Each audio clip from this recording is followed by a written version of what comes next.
Hello everyone and welcome back. Today we're going to be talking to you about becoming better at writing. So whether you like it or not, you are a writer, you are an entrepreneur, and in order to communicate your thoughts thoroughly and precisely, you need to get better at writing.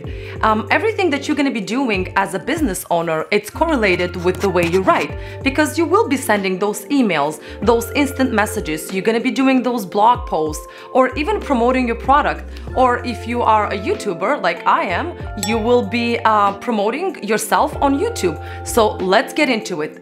Get good at writing.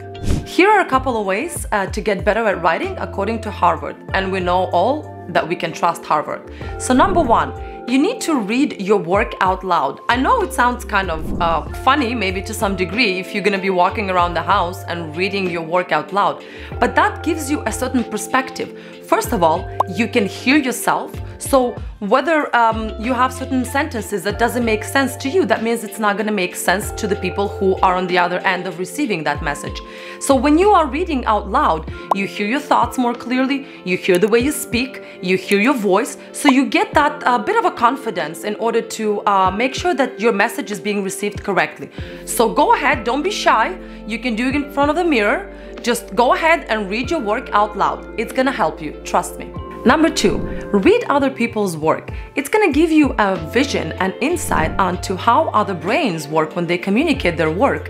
It's gonna give you some kind of inspiration when you read other people's blogs or Twitter posts or Facebook posts. It doesn't matter. Whether you're a listener or a reader, it's better to make the intention to read, besides listening all the podcasts, which is fantastic, the intention to read, because our vision is one of the strongest senses. So when you are reading something, you memorize it much better as opposed to listening to it. So make sure you are reading at least 10 to 15 minutes a day. That's gonna 100% improve your writing. Number three, make sure you're adding value when you are writing, whether it's an initial idea, whether it's a unique idea that belongs to you or it belongs to someone else. As I said before, still like an artist, make sure you put it in your own words. Make sure you are unique in your own writing. I read it somewhere that someone said that everything was already said once, but because no one was listening, it needs to be repeated. So go ahead, repeat it, but do it like an artist. Number four, I am convinced that habitual writing makes you a better entrepreneur. So make sure you make it as a habit. It should be one of your habits. It's gonna improve your vocabulary a lot at an extremely higher degree. You'll be able to come across as a more insightful person, as a smarter person. So make it a habit. I do it every morning. For example, I wake up before my kids, and I always make sure to sit for at least 25 minutes. It doesn't have to be necessarily writing 2-3 pages, but at least a couple of ideas, a couple of quotes, a couple of thoughts, something that maybe came across your mind but you never got a chance to write it down. So if you make it a habit, your inspiration per se is gonna come particularly at that moment when you sit in front of your laptop or when you take a piece of paper or a pad and you actually start writing.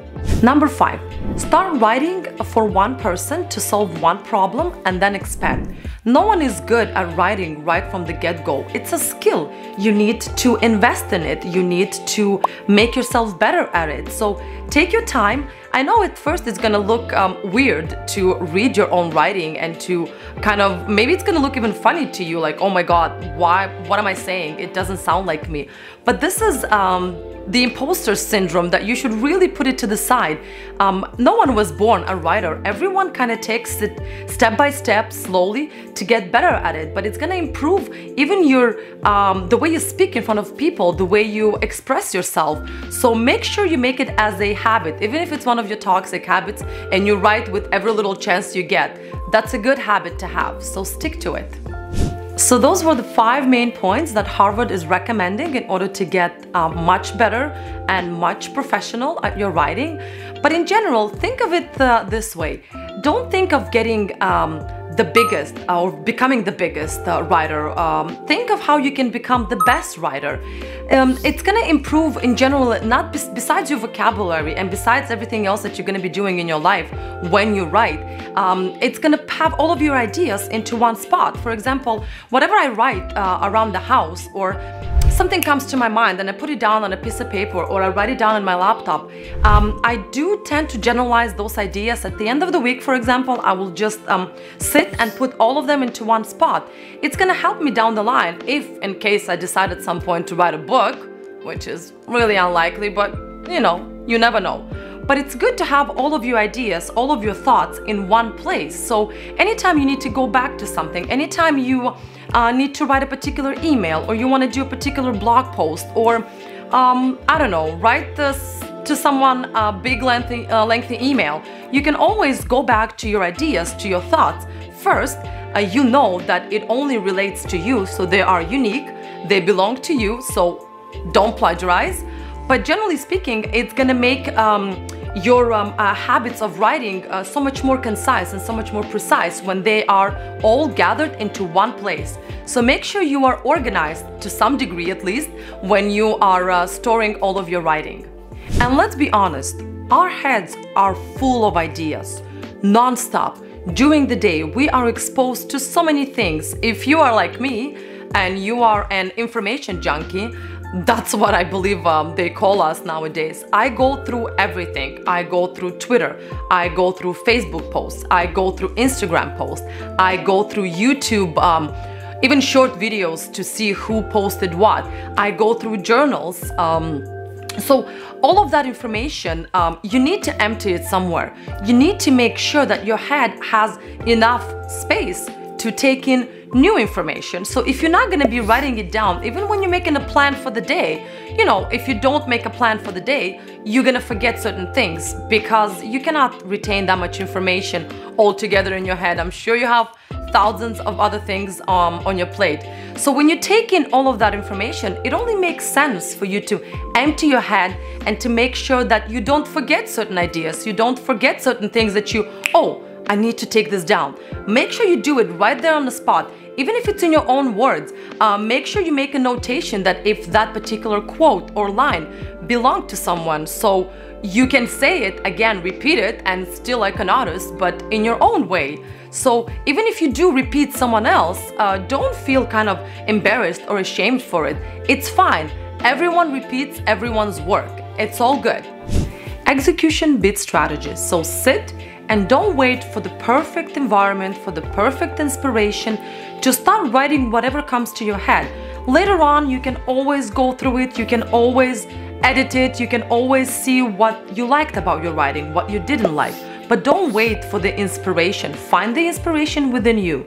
So for those of you who stayed up until now, I'm gonna reveal one of the hacks that I've been doing in order to get better at writing. So what I did is I found a writing partner. So this girl, this friend of mine, she is basically reading my, if I have to do some kind of a blog post, or if I want to do like a Twitter post and I'm kind of unsure about it because it is the kind of the beginning for me, I get her to read it over and maybe give me a little bit of constructive criticism. Don't be shy to ask your friends for help. I'm sure anyone will be willing to help you if they see that you are trying to build something, if you're trying to come up with a new habit in your life. So I found this girl, this friend of mine, so she just does like a little editing of the piece. I usually don't send her like a huge long script. It's a couple of sentences, maybe like a passage, and she looks through it and then she just gives me a little bit of feedback, and after that I feel a bit more confident. I feel like, oh, an extra person saw it and I have an extra opinion, so if she's okay with that, that means maybe the rest of the world are gonna be okay with that. So find yourself a partner. There is big benefits to that. Stay tuned and subscribe. My next video is gonna be raising a teenage son versus a teenage daughter. I'm sure you're gonna enjoy it. Have a good day.